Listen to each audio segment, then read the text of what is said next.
그것도 참 안타까운 일이죠. 더위를 잘 건강하게 이겨내시길 바랍니다.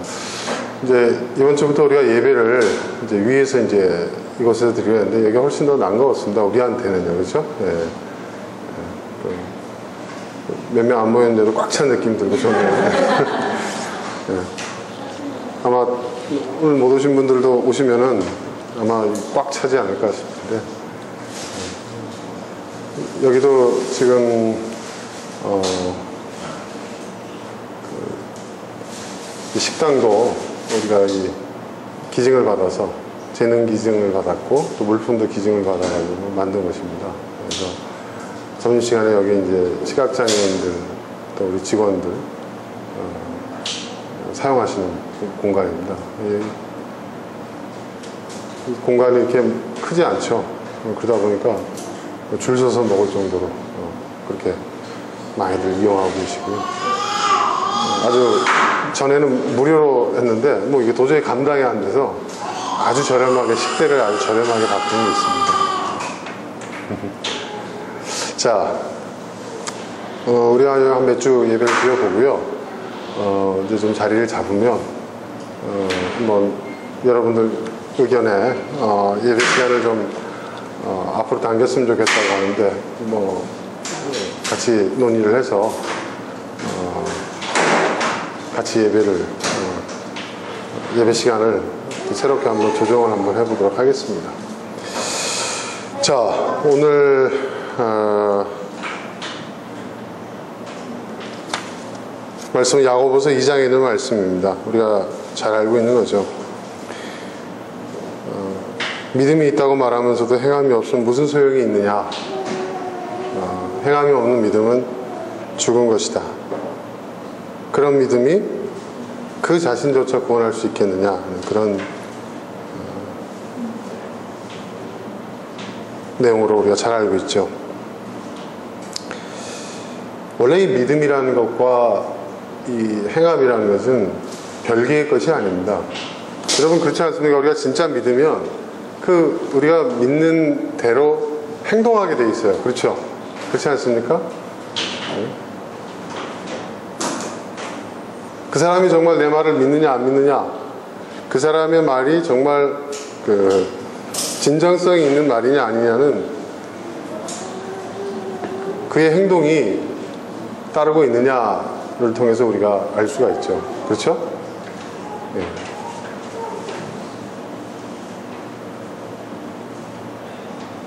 예전에 제가 이제 우리 거래처를 방문했는데 그 사장이 점주죠. 점주가 막 직원들을 이렇게 믿는다 하더라고요. 그리고 칭찬하고. 근데 그 직원들이 이제 싹 퇴근하고 난 다음에 그 다음에 연락이 왔어요. 무슨 내용이냐면 이제 그 뒤에다 포스 뒤에다가 카메라를 설치해 놓은 거예요, 몰래. 그래서 그걸 포스에다 연결을 해놨는데 그것을 열어볼 수 있냐는 거예요. 열어볼 수 있냐. 열어봤어요. 열어봤는데 우려했던 대로, 그 사장이 우려했던 대로 그 포스에서 도둑질을 하더라고요. 직원들이. 그러니까 돈을 아예 포스를 찍지 않고 이제 주문을 받아가지고 이제 따로 이렇게 그 밑에다 이렇게 넣는 그 장면이 이제 찍힌 거예요. 그걸 보면서 그 주인과 그 사장과 그 종업원 사이에 있는 믿음이라는 것은 전혀 거짓이라는 것이죠. 그죠? 물론 그 행위, 절도를 한 그 행위를 한 주체는 그 직원이기 때문에 직원의 책임이 굉장히 크죠, 사실은. 근데 그걸 보면서 그 직원한테 왜 도둑질을 했냐? 그러니까 이제 안 했다고 우기는 거예요. 그래서 이제 이걸 이제 CCTV 찍은 걸 딱 이렇게 보여주니까 자기가 잘못한 건 인정 안 하고 이건 인권상의 문제가 있다는 거예요. 그러면서 주인을 고소를 했어요.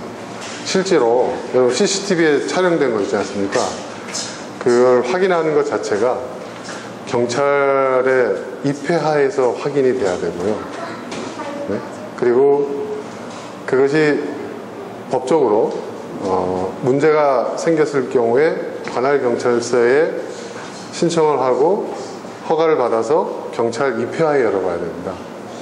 함부로 열어보게 되면 함부로 열어본 사람은 처벌받게 돼 있어요. 그게 인권 문제가 있기 때문에. 그러니까 서로가 이제 그런 걸 제가 본 적이 있어요. 저희 시설에서도 거의 그런 일은 없지만 가끔씩 이제 폭력성이 아주 강한 생활이 있어요. 장애인들 가운데서. 그게 뭐냐면 때리는 거죠. 그래도 말을 안 듣죠. 그러면. 그리고 힘도 얼마나 센지 몰라요. 이 정신장애가 있는 사람들. 근데 이제 이 사람들이 이제 다른 생활인들을 막 폭력을 휘두르는데 우리가 생각하는 그 정도 수준이 아니에요. 정말 막 어디 부러지고 막 이럴 정도예요. 이제 그런 걸 이제 선생님이 막는 그 와중에 이제 문제가 좀 생길 수가 있거든요. 근데 그걸 확인하는 그 과정에서 보면 그 생활인의 보호자도 오고 경찰도 입회시키고 시설장도 입회하고 해서 이렇게 내용을 보면 그 행위가 정당하지 않냐를 놓고 해석하는 방식이 참 힘들어요.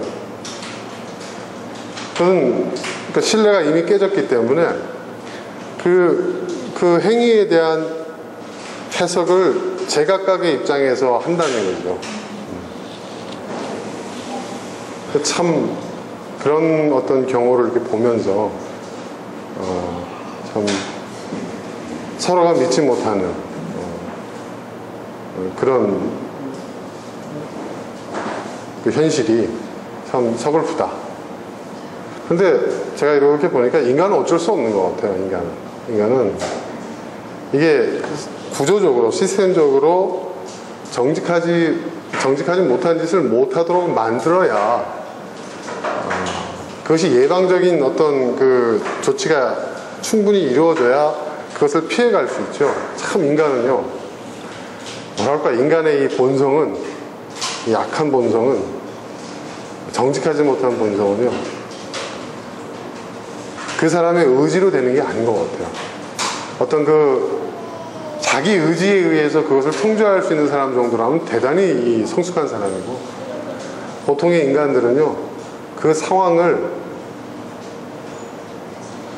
이겨내지 못하는 것 같아요. 네. 그런 상황이 딱 오면 자기도 모르게 그렇게 가는 거예요. 네. 그리고 자기가 부지불식간에 한 행동에 대해서 굉장히 이제 합리화를 하기 시작하죠. 합리화를. 그걸 자기가 또 지혜라고 생각하고 융통성이라고 생각하는 경우가 많아요. 근데 사실은 그게 룰을 어기는 거죠. 여러분, 우리가 원칙주의, 네. 그러니까 성경에서 율법주의라고 하죠. 율법주의가 돼서는 안 됩니다. 왜냐하면 원칙이 사람보다 앞서니까요. 그렇죠? 원칙이. 율법이 사람을 위해서 있는 거지 사람이 율법을 위해서 있는 게 아니죠. 원칙이라는 것도 사람을 위해서 있는 거지 사람이 원칙을 위해서 있는 게 아니지 않습니까? 그러나 우리가 지혜, 융통성이라 할지라도 기본적으로 우리가 그럼에도 불구하고 우리가 기본적으로 지켜야 할 룰이라는 게 있어요. 룰. 그렇죠? 룰. 그러니까 얼마 전에 제가 잘 아는 장로님이 전화가 왔어요. 그분이 이제 시골에서 집을 짓는데 이제 다 은퇴하시고 이제 낙향에서 집을 지으려고 하는데 그걸 신앙생활을 오랫동안 같이 해왔던 같은 교회에서 지금 같은 교회에 있지는 않지만 오랫동안 신앙생활을 같이 해왔던 한 20년 이상 신앙생활을 같이 해왔던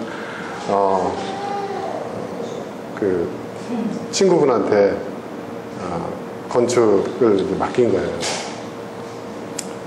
근데 이 양반이 그 내용을 딱 보니까 너무 속상한 거예요. 바가지를 씌워도 이만저만 씌운 게 아니에요. 도가 지나치게 씌운 거죠. 그래서 속상하다고 저한테 전화가 와서 막 그런 얘기를 하시더라고요. 그래서 제가 그런 얘기를 했습니다.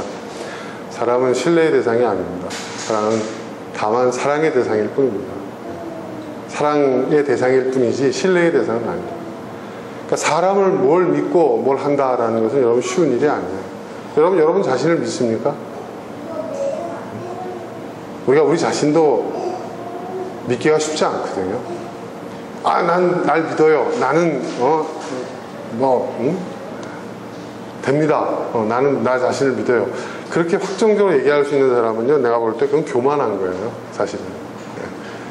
인간이요, 자기 자신을 정말 알게 되면요, 절망합니다. 인간 절망해요. 여러분, 회개라는 것은요, 자기의 실체를 직시하는 거예요. 자기의 실체를 직시할 때 그 죄악됨과 그 연약함과 그 부족함과 그 어리석음과 그걸 발견한 사람은요, 아, 나는 죄인이구나 하고 자기 자신에 대해서 탄식하고 실망하고 절망하고 무릎을 꿇게 되는 거죠. 그래서 스스로 죄인이라고 인정하는 것에 대해서 꺼리낌이 없어요. 그리고 문제의 원인을 나 자신에게서 찾아보려고 하는 거죠.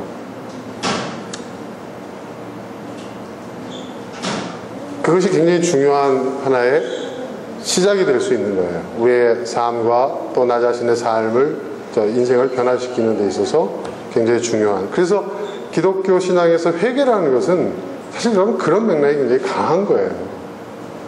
굉장히 그런 맥락이 강한 부분이에요.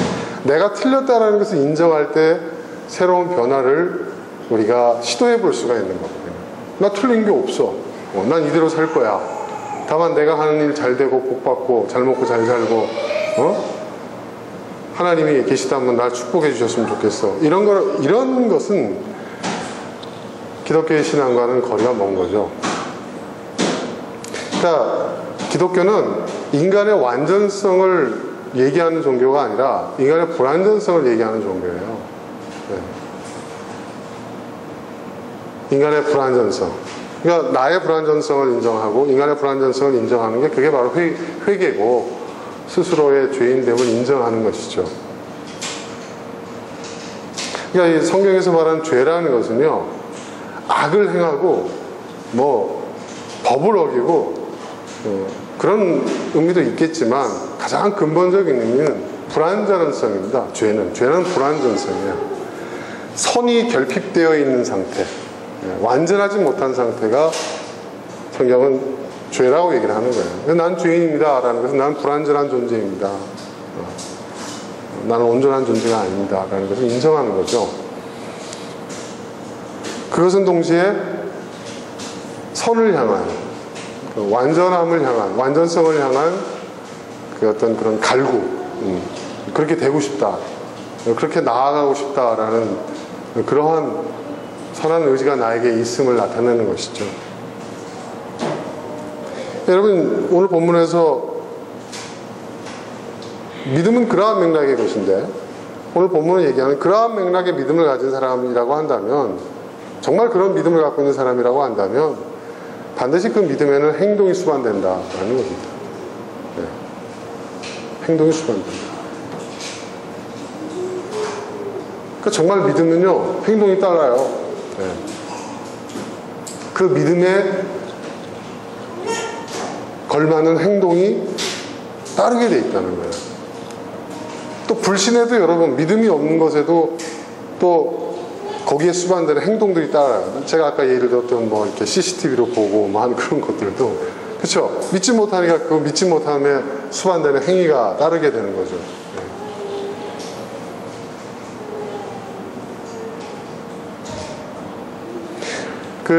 왜 야고보서에, 여러분 야고보가 누군지 아시죠? 야고보가 누구죠? 예수님의 동생이에요. 야고보는 그 예루살렘 교회의 그 목회자가 야고보였어요, 여러분. 베드로는 지도자였고, 실질적으로 예루살렘 교회를 이끌었던 목회자는 예수님의 동생의 아우였던 야고보입니다. 같은 그 마리아의 태에서 태어난 야고보거든요. 근데 보세요. 그러니까 이 야고보가 믿음에 대해서 얘기를 해요. 왜 야고보가 이런 얘기를 했을까? 그러니까 이런 그 야고보의 그 기록이 왜 이런 기록이 남겨졌을까? 그것은 우리가 바꿔 말하자면 믿음이 있다고 하면서도 그 믿음에 걸맞는 행위가 사람들에게 따르지 않기 때문에 이런 기록을 남긴 거 아니겠습니까? 그러니까 이건 뭐냐면 초대교회에도, 그죠? 예수님 당시에도, 예, 믿음이 있노라고 얘기하면서도 그 믿음에 걸맞는 행위가 없었다는 거예요. 그런데 우리가 언뜻 생각하기엔 이해가 잘 안 돼요. 왜냐? 예루살렘 교회에 있는 대부분의 성도들은 유대인들이잖아요.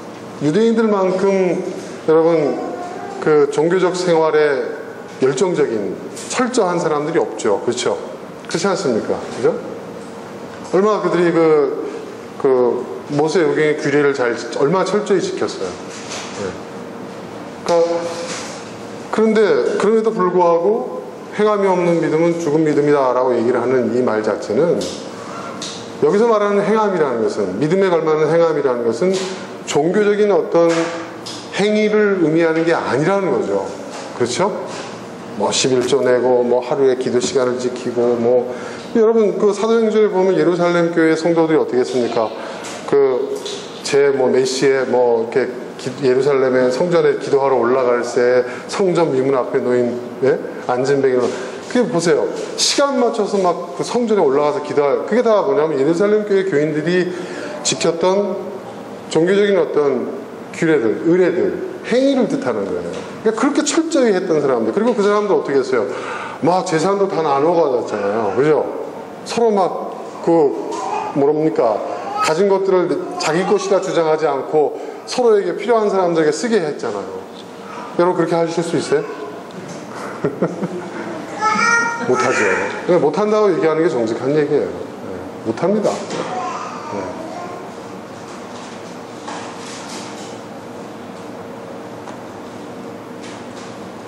제가 제 자전거를 누가 빌려 탄다고 하면 빌려줄 수 있지만, 제 자전거를 가져간다고 한다면 아마 좀 경찰에 신고할 겁니다.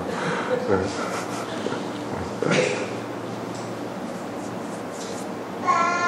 쉬운 일이 아니에요, 여러분. 쉬운 일. 근데 그들은 그렇게 했어요. 근데 그게 뭐냐? 그 당시에 그게 기독교적인 어떤 그런 예수님이 그런 가르침을 가르쳐서 그 가르침에 의해서 그런 행위를 했다라기보다는, 사실은 그게 원래 유대교인들 가운데 신앙이 좋다고 얘기하는 유대교인들이라고 한다고, 유대교인이라고 한다고 한다면 이 정도는 해야 된다라고 얘기했던 경건의 어떤 모습들, 종교적 행위들이었던 거예요, 그 당시에. 그걸 다 했어요. 예루살렘 교회 성도들이. 그런 그들을 향해서 야고보가 행함이 없는 믿음은 죽은 믿음이다라고 얘기하는 거예요. 그러니까 이것이 어떤 종교적 행위를 의미하는 게 아니라는 것을 우리는 여기서 볼 수가 있는 거예요. 그럼 도대체 구체적으로 어떤 것들이냐? 이런 겁니다.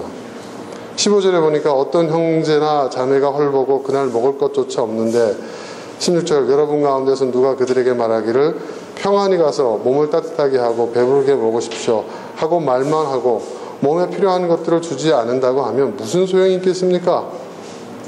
이게 무슨 말이에요? 하나의 예를 든 거예요. 여기서 말하는 행위라는 것은 어떤 것이냐? 단순히 어떤 경건의 행위, 종교적 행위를 의미하는 게 아니라, 실제로 네 주변에 먹을 것이 없고 헐벗은 사람이 있다고 한다면, 여기서 어떤 형제자매, 여기 형제자매라는 것은 우리 주변에 가까운 사람들을 얘기하는 거죠. 우리 주변에 그런 사람이 있으면 말로만, 야 가서 좀 옷 좀 따뜻하게 입고 좀 먹어요. 좀 너 자신을 돌봐. 말로만 그렇게 하는 것은 아무런 의미가 없다는 거죠. 그런 사람이 있다고 한다면 실제로 주라는 거예요. 그 사람이 필요한 것을. 네. 이거는 어때요? 종교의 영역이 아니라 삶의 영역이죠. 우리의 생활, 그죠? 네. 여러분, 신앙은 삶입니다. 또는 뭐 신앙의 생활화, 뭐 이런 얘기들을 많이 하는데 바로 이런 얘기를 하는 거예요. 우리의 일상생활 속에서 우리의 믿음이 행동으로 자연스럽게 나타날 수 있어야 한다는 거예요. 아무리 사소한 것이라 할지라도. 그래야 그것이 진짜 믿음이라는 거예요.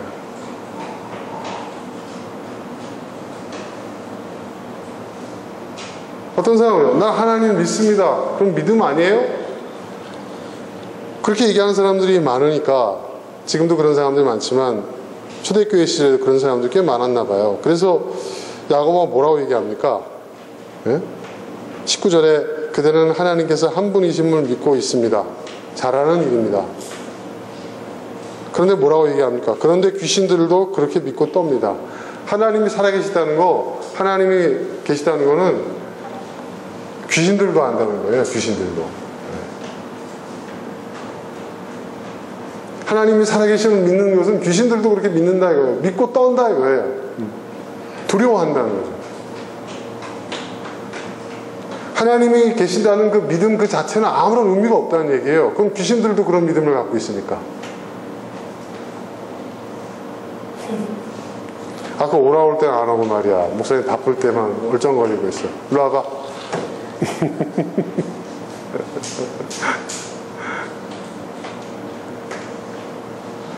얘가 뭘 원하는지 저는 압니다. 기분이 좀 좋아졌네요. 여러분, 믿음이라는 것은 어떤 종교적인 행위도 아니고 어떤 종교적 지식도 아니라는 거예요.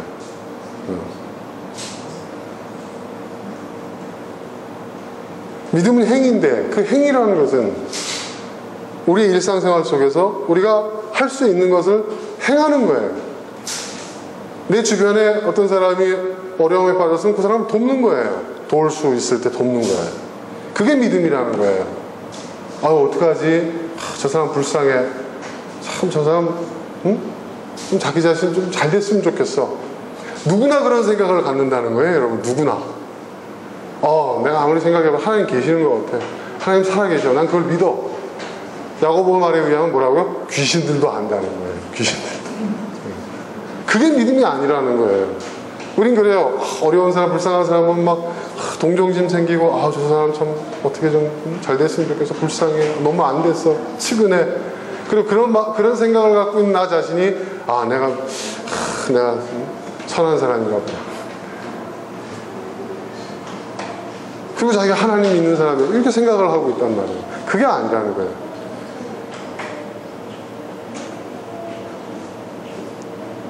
그런 생각을 하고 있는 사람들을 향해서 야고보가 뭐라고 얘기하냐면 20절에 어리석은 사람이요. 어리석은 사람이요. 네. 그대는 행함이 없는 믿음은 쓸모가 없다는 것을 알고 싶습니까? 행함이 없는 믿음은 아무런 의미가 없는 것이다. 그러면 그가 말하는 또 행함은 어떤 것이냐? 21절 우리 조상 아브라함이 자기 아들 이삭을 제단에 바치고서 행함으로 의롭게 된 것이 아닙니까? 그렇죠? 아브라함이 의롭다라고 인정받게 된 것이 언제라고 그랬죠? 그 아들을 바쳤을 때. 그 아들을 바쳤을 때 하나님이 이제서야 네가 의롭다는 것을 내가 인정한다 그랬거든요. 그러면 의롭다 인정을 받으려면 아들을 바쳐야 합니까? 요즘 같아서는 저는 기꺼이 바칠 것 같습니다.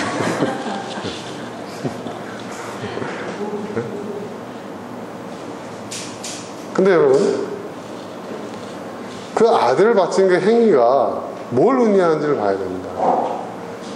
아브라함이 왜 본토 친척 아비집을 떠났죠? 여러분, 아들을 얻기 위해, 상속자, 상속자를 얻기 위함이에요. 고대 사회에서 후계자가 없다는 것은 뭐예요? 미래가 없다는 걸 의미한다 그랬죠. 그렇죠? 그러니까 이 고대 족장 시대에 시족, 부족 국가 시대 때에 후손이 없다는 것은 그가 뭐 권력을 갖고 명예를 갖고 부를 다 가져도 족장으로서 성공한 거죠. 아브라함은 갖출 거 다 가졌지만 다만 하나가 없었어요. 후사가 없어요. 아들이 없어요. 후계자가 없어요. 그럼 아무런 소용이 없다는 거예요. 가장 큰 불행 가운데 하나죠. 예전에 몇백 년, 몇 세기 전만 하더라도 우리 조선 사회에서도요, 여러분, 자손이 없다는 것은 큰 뭐예요? 여러분, 불행이었고 흉이었고, 그렇죠? 여자는 칠거지하기라고까지 했었어요. 그죠? 그 고대 사회에는 그렇게, 요즘은 자식이 없는 게 상팔자라고 하는데, 예전 시대 때는 그랬다는 거예요.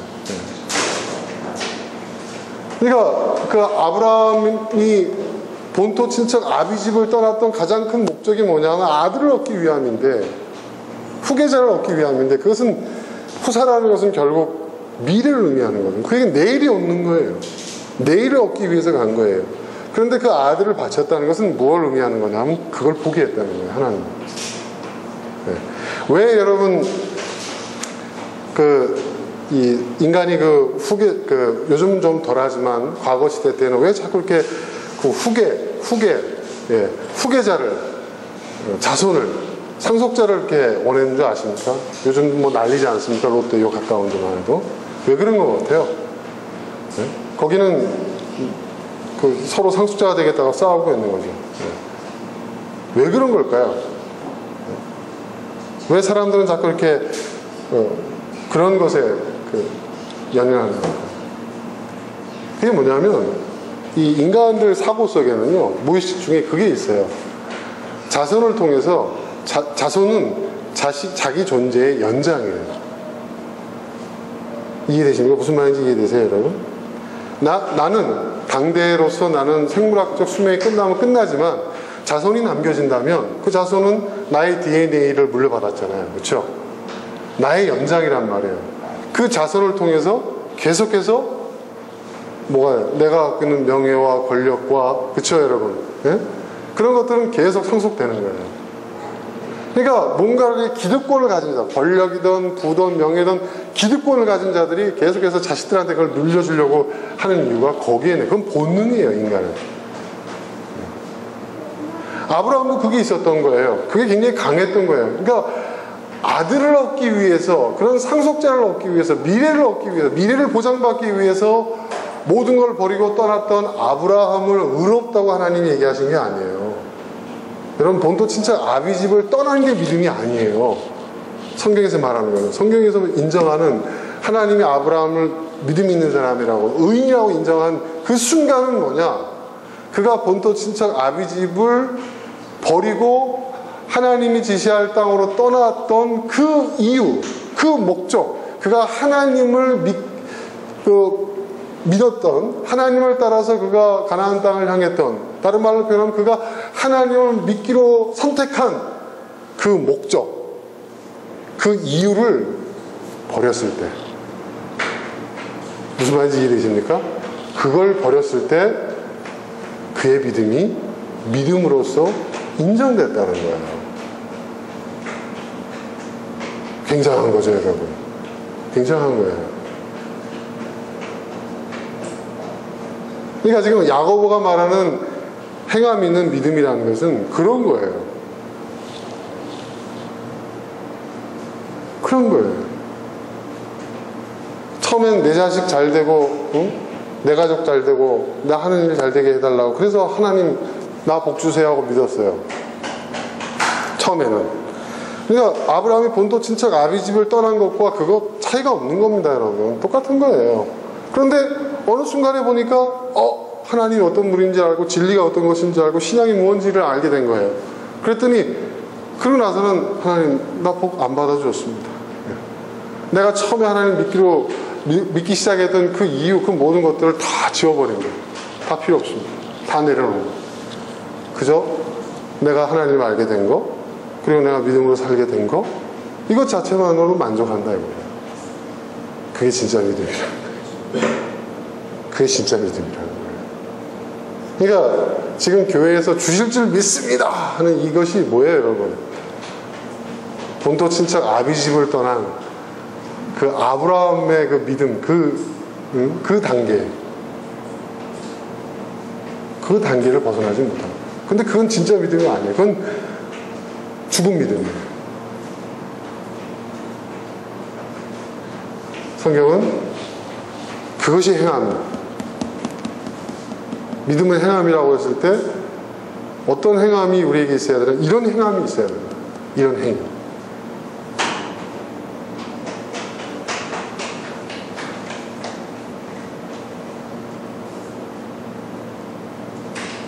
그래서 23절에 그래서 아브라함이 하나님을 믿으니 봐요. 그걸 내려놨을 때 그의 믿음이 하나님께 인정된다. 하나님이 믿음이라고 인정을 하셨다는 거죠.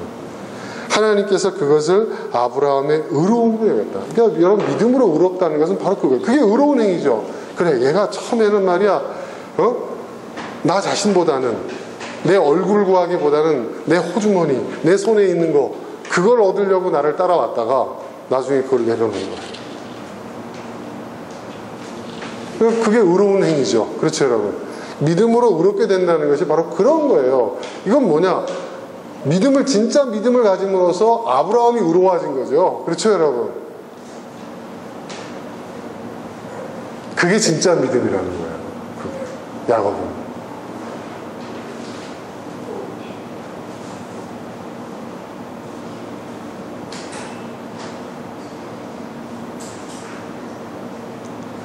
라합 이야기도 나와요. 여러분, 그 라합 이야기 아시죠? 그 여리고성 함락시켰던 그 라합, 기생 라합.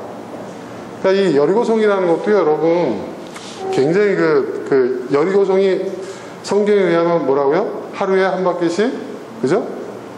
그리고 마지막에 7일째 되는 날 어떻게 해요? 마지막에 7바퀴를 돌고 함성을 지르니까 성이 와르르 무너졌다고 하잖아요. 여러분, 믿어져요? 네. 우리가 남한산성, 북한산성을 이렇게 믿음으로 무너질지어다 하고 제가 여러분들한테 광고를 하는 거예요. 여러분, 믿음이 있는 분들 저를 따르십시오. 하루에 한 바퀴씩 마지막 7째 7바퀴를 돌겠습니다. 그러면 저 남한산성이 북한산성이 무너집니다. 믿음이 있는 자는 저를 따르십시오. 제가 여러분한테 이런 얘기를 했으면 아마 여러분들 저를 정신병원에 보내실 거예요. 네? 아마 저희 집사람이 제일 먼저 저를 보낼 거예요. 저게 드디어 미쳤구나. 근데 성경은 그렇게 기록하고 있어요. 고대인들은 그렇게 기록했어요. 그러면 그냥 그렇게 믿으면 되나요?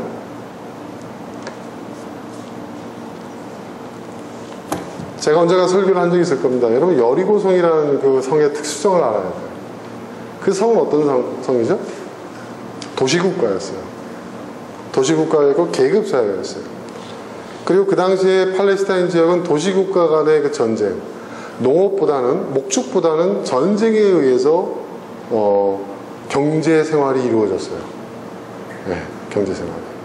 그러니까 어떤 도시국가나 어떤 부족에 속해 있지 않은 사람은 어떤 보호도, 사회적 보호도 받을 수가 없는 그런 상황이었어요. 그리고 부족 간의 전쟁, 도시 간의 전쟁, 성을 중심으로 한 도시국가 간의 전쟁이 있었어요. 그리고 패배하는 사람들은 끌려가는 거예요. 끌려가서 그 도시국가에, 정복당한 도시국가의 최하층민이 되는 거예요. 네. 기생이 되고 노예가 되고. 네. 그 당시에 이 여리고성은 그 여러 도시국가 가운데서도 상당한 세력을 갖고 있었어요. 가나안 땅을 딱 들어갈 때 하나님께서 제일 먼저 여리고성을 함락하라고 그랬어요. 여리고성. 그건 뭐냐? 이스라엘 백성들이 여러분 애굽에 뭐였죠? 노예였어요. 노예. 그들이 수백 년 동안 이집트, 그러니까 지금 여러분 이집트 그 피라미드 그 다 히브리인들이 지었어요. 그러니까 여러분 그 히브리라는 말 자체가 이집트에서 노예 계층을 뜻하는 거예요. 이건 혈통이 아니에요. 우리가 그걸 알아야 돼요. 이 히브리라는 말은 이브리, 정확하게 말하면 이브리인데 이건 뭐냐? 유프라테스 강을 건너온 사람들이라는 뜻이에요. 유프라테스 강이 어디입니까? 이란 건너편, 그러니까 아시아에서 온 사람들이라는 거예요.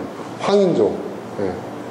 근데 이 사람들이 팔레스타인 땅으로 들어왔고, 그리고 이들이 처음에 그 요셉이 그 힉소스 왕조의 그 총리가 됐죠.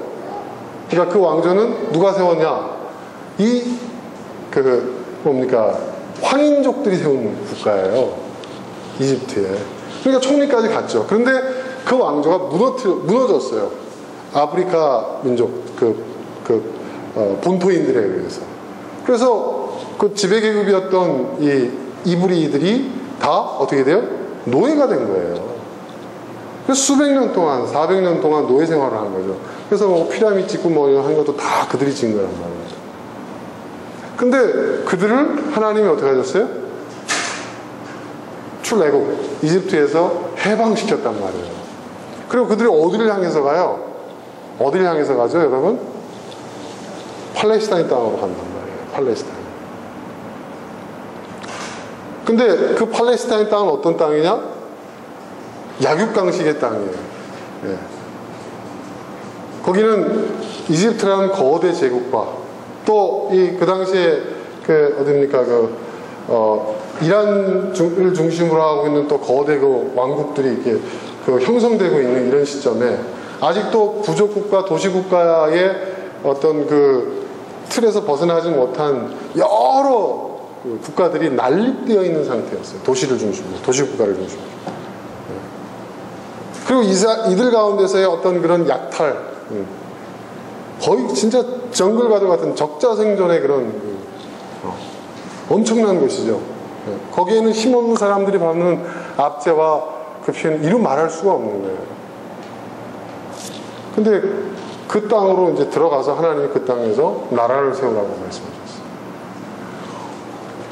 자, 이집트가 출애굽 사건으로 해서 왕조가 무너져 버렸거든요. 왕조가 무너졌습니다. 히브리인들이 출애굽하고 난 다음에 수백만의 남자만 장정만 50만 명이라고 했어요. 남녀노소 하면 200만 정도가 돼요. 200만의 노동력을 상실한 거예요. 한번 생각해 보세요. 그 당시에는 모든 것이 노동에 의해서, 인간의 인력에 의해서 이루어졌잖아요. 그죠? 그러니까 생산 동력이 없어져 버린 거예요. 그 당시에는 노동력이 그렇게 중요했습니다. 그러니까 왕조가 무너져 버렸어요. 근데 그 소문이 안 퍼졌겠어요? 그리고 40년 동안, 여러분 보세요. 왜 40년 동안 이스라엘 백성들은 가나안 땅으로 바로 들어가지 않고 왜 그 주변을 갖다가 40년 동안 이렇게 방황했을까? 물론 여러 가지 이유가 있어요. 그 사람들이 어떤 노예 근성이 아직 벗어나지 못했건 뭐 그런 내부적으로는 그들을 더욱 성숙해 하고 왕국을, 그러니까 나라를 세울 수 있는 그러한 민족으로. 그러니까 여러분 보세요. 그 당시에 12지파 어쩌고 얘기하지만 그게 혈연적인 그런 의미가 있는 게 아니거든요, 사실은. 그러니까 민족의식도 약하고 국가를 형성하기에는 이들은 너무 오랫동안 노예로서 수백 년 동안 살아왔기 때문에 안 된 거예요. 준비가 안 된 거예요. 그래서 40년 동안 광야에서 훈련시키신 그런 의미도 있지만 그건 내부적인 이유고 외부적으로 어떤 의미가 있냐. 농성이죠, 농성. 팔레스타인 지역에 있는 여러 도시 국가들을 향한 하나님의 경고죠. 그죠? 이 대제국 이집트도 무너뜨린 거예요. 하나님께서. 출애굽 사건을 통해서. 그러니까 이집트라는 이 어마어마한 대제국도 이렇게 사람들을 압제하고 이렇게 악을 행하면 이러한 일들이 일어난다는 게 말하자면 민중봉기죠. 혁명이에요.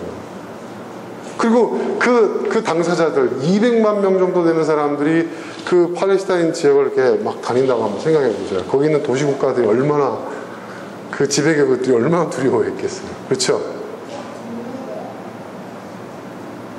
드디어 이제 가나안 땅으로 들어가서 나라를 세워야 되는 시점이 왔어요.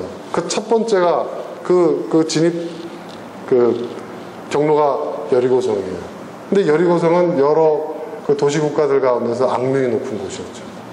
네. 전쟁을 일으켜서 사람들을 뺏어와서 노예를 삼고. 그러니까 이 라합도 사실은 잡혀온 사람이란 말이에요. 네. 이 사람도 아마 그 노예계층, 그리고 전락한 거고, 천민계층 전락한 거죠. 근데 여리고성이 너무 견고한 성이니까 정탐을 한 겁니다. 근데 그 정탐꾼을 색출하기 위해서 할 때 라합이 어떻게 했어요? 목숨을 걸고 이들을 구했잖아요. 그렇죠? 자기의 목숨을 걸고. 그러니까 라합은 단순히 여러분 단순한 기생이 아니에요. 피정복민으로서 저항한 거예요. 정복자들을 향해서, 지배자들을 향해서. 그리고 자기와 같은 처지에 있는 이 노예들, 그들을 생각한 거예요. 그러니까 여러분 여리고성 무너진 것도 보세요. 어떻게 보세요? 스스로 무너졌다고 하죠. 그러면 그 수백만 명의 이집트에서 노예 계층이었던 히브리 사람들이 성 주변을 도는 거예요. 계속 뭐야, 데모하는 거죠. 네. 각성하라 각성하라 했을 거예요 아마. 네. 뭐 님을 위한 행진은 부르지 않았겠지만 아무튼 뭐. 네. 그러면서 그 성 안에 있는 그 계층들이, 그 천민 계층, 그 노예 계층들이 어떻겠어요 여러분? 기생 라합과 같은 사람도 협조할 정도면 어떻겠어요 여러분? 스스로 무너졌다고 했죠. 성문이 열리고 스스로 무너졌다. 그 혁명이 여리고성 안에서 이루어졌던 거예요. 이것이 사회학적 성서 해석학에서 여리고성 사건을 바라보는 시선이에요. 근데 뭐 여리고성이 실제로는 없었다, 뭐 이건 거짓이다 이렇게 했는데 웬걸 1940년대에 실제로 여리고성이 발굴이 됐잖아요. 네? 네. 이건 여리고성이 아니야 라고 얘기를 했는데 그 우물 속에서 여리고라고 하는 고대 문자가 그대로 발견됐잖아요. 실제로 있었던 사건이죠. 그러니까 여러분 라합은요 뭐예요? 사회 불의에 온몸을 던져서 저항했던 거예요. 자기의 목숨을 걸고 불의에 저항을, 그 시대의 불의, 예, 힘 있는 자들이, 기득권자들이, 예, 폭력으로 힘 없는 자들을 압제하고 전쟁을 일으켜서 포로를 잡아와서 그들을 노예로 삼고 기생으로 삼고 하는 그러한 그 시대의 사회 악에 라합은 힘없는 여인에 불과하지만 거기에 온몸을 던져서 저항했던 사람입니다. 그 행위가 믿음이라고 얘기를 하잖아요. 라합이 하나님께 예배드렸다, 주와 구주로 예수님을 영접했다, 뭐 그가 뭐 기도를 했다, 이런 성경에 그런 거 하나도 없어요. 그의 행위는요, 종교적인 언급이 전혀 없고요. 그냥 이 정탐꾼들을 도왔다는 기록만 남아있어요. 그런데 그걸 믿음이라고 얘기를 하잖아요. 그렇죠? 이게 놀라운 거예요, 여러분. 그게 믿음이라고 얘기를 해요. 그리고 예수님의 조상이잖아요, 라합이. 예수님의 족보 이렇게 쭉 보세요. 성경에 보면 라합이 딱 들어가 있어요. 우리 같으면은 야 기생이란다, 야 우리 멧돼손 할머니가 기생이란다 하면 어떻게 해요? 족보에서 빼버리죠. 지워버리죠. 근데요 유대인들은 자랑스럽게 그걸 올려놨어요. 라합이라는 이름이 수치스러운 이름이 아니에요. 자랑스러운 이름이에요.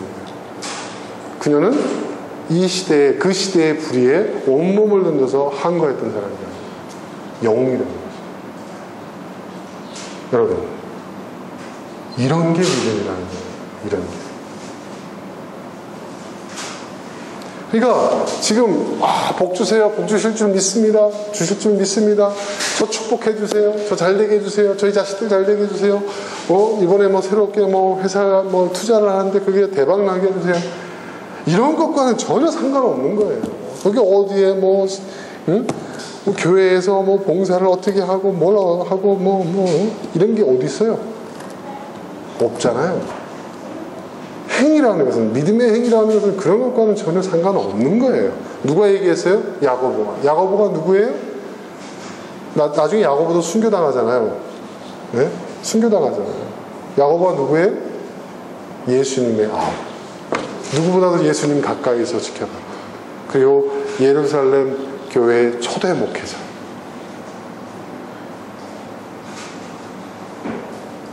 그러니까 여러분, 우리에게 진정 믿음이 있다고 한다면 이러한 행위들이 우리의 삶 속에 나타나야 되는 거예요.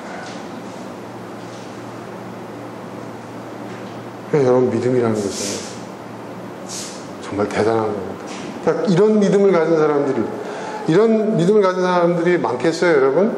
지금 제가 볼 때 기독교의 신앙이 이렇게 역사적으로 이렇게 대중화된 적이 없어요, 여러분. 전 세계 인구의 뭐 기독교가 말하고 있는 것은 도덕적이고 윤리적인 삶이 아니에요. 그게 핵심이 아니에요. 그 내용을 포함하고 있지만 우리는 그 차원을 훨씬 벗어나는 보다 근본적이고 본질적인 것들을 얘기하고 있는 거예요. 거기까지 나아가야 한다는 거죠. 그러니까 야고보가 목회를 하면서 예루살렘 교회를 목회를 하면서 답답했던 거예요. 종교생활의 수준에 머물고 있는 예루살렘 교회 성도들을 바라보면서 행함이 없는 믿음은 죽은 믿음입니다.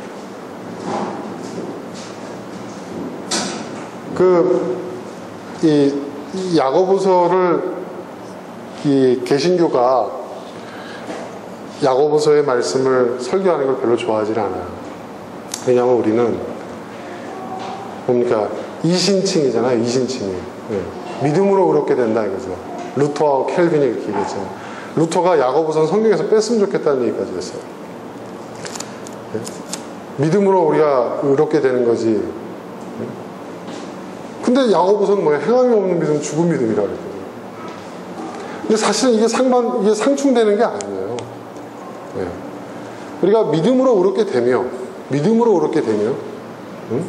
그리고 그 믿음에 의해서 우리는 우리의 행위가 의롭게 나타나는 거예요. 그러니까 여러분, 저는 그렇게 생각합니다. 우리가 기도에 대한 부담감을 갖고 있잖아요. 기도해야 됩니다, 여러분. 근데 이러한 행위에 대한 부담감도 우리는 가져야 돼요. 실천과 행동에 대한 부담감도 우리는 가져야 돼요. 그것만큼. 우리 그리스도인들이, 한국 교회에 있는 그리스도인들이 뭐 주일 성수, 11조, 기도 생활, 제자 훈련, 모이기 힘쓰 이런 어떤 종교적인 어떤 그 생활과 행위에 대한 어떤 그 부담감만큼 우리가 이 실천에 대한 행동에 대한 부담감을 가졌다면, 동일한 범주에서 가졌다면 아마 우리 사회가 크게 달라졌을 겁니다. 근데 우리는 그걸 분리시켰어요. 분리. 근데 그거는 결코 옳은 것이 아닙니다. 여러분, 저는 이렇게 생각합니다. 여러분의 의로운 행위와 여러분의 그 의로운 행위가 바로 여러분의 믿음을 대변해 줍니다. 우리가 처음부터 라합처럼 행동할 수 없잖아요. 그죠?